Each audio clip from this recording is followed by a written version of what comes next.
Yes students, NCERT question number 2 and CBSE 2009 का question and a very important question. It says show that relation on the set of all real numbers and relation is given by a is less than equal to b square. Prove that it is neither reflexive nor symmetric nor transitive. ना तो वो reflexive है, ना तो वो symmetric है, ना तो वो ट्रांजिटिव है. तो हमें टेक्निकली तीनों केसेस के लिए क्या लेनी है? एग्जांपल्स लेनी है. क्या लेनी है? जब भी लेस देन इक्वल टू में स्क्वायर्स आ जाएं, क्यूब्स आ जाएं, एक चीज आप याद रखना, 90% एग्जांपल्स आपकी फ्रैक्शंस लेके सॉल्व हो जाती हैं. तो लेट्स अंडरस्टैंड इट. मैं यहाँ पे पहले सिमेट्री रिफ्लेक्सिव की बात कर दूं. For reflexive,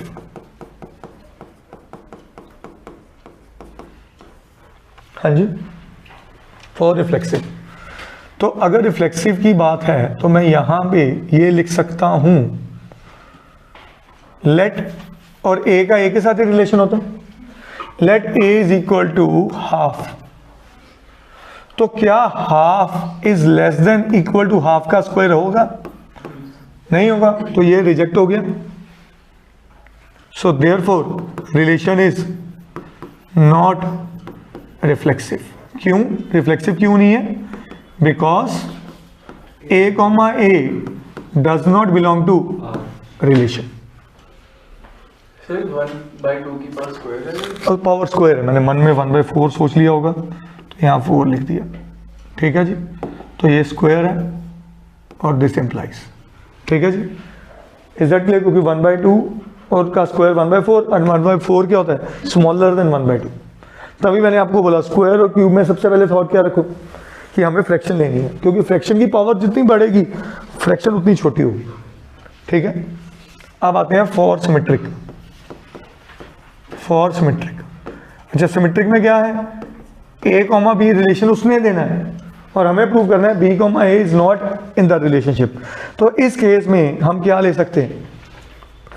A is less then, आओ जी, मैं कहता हूं let a is equal to 2 and b is equal to 5. मैंने मन में ही सोच लिया 2 का स्क्वायर होता है 4.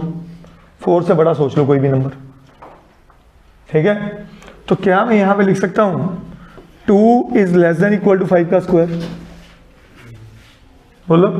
सो this implies a comma b belongs to relation, but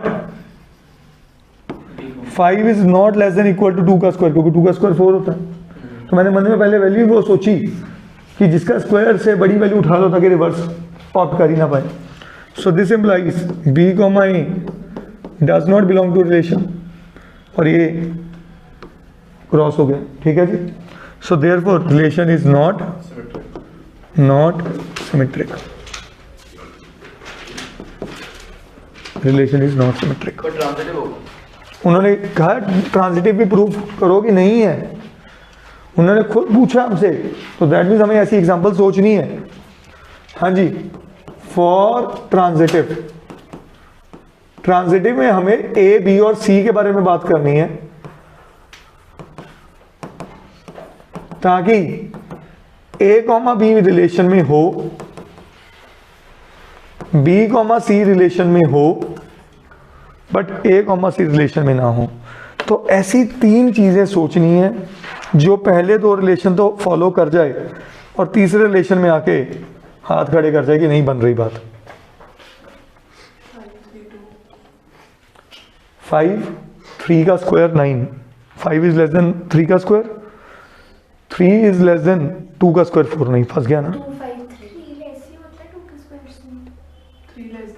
but 5 is not less than 2 का स्क्वायर. हाँ हो गया, बहुत बढ़िया, बहुत बढ़िया. आपने लिया 5 3 एंड 2, सही है. तो ये ले लिया, this implies 5 is less than 3 का square. This implies 3 is less than 2 का square, but 5 is not less than equal to 2 का square. This implies a comma c does not belong to relation. So therefore relation is not transitive. Relation is not transitive. क्या ये बात समझ आ गई सबको? Sure करिए note please.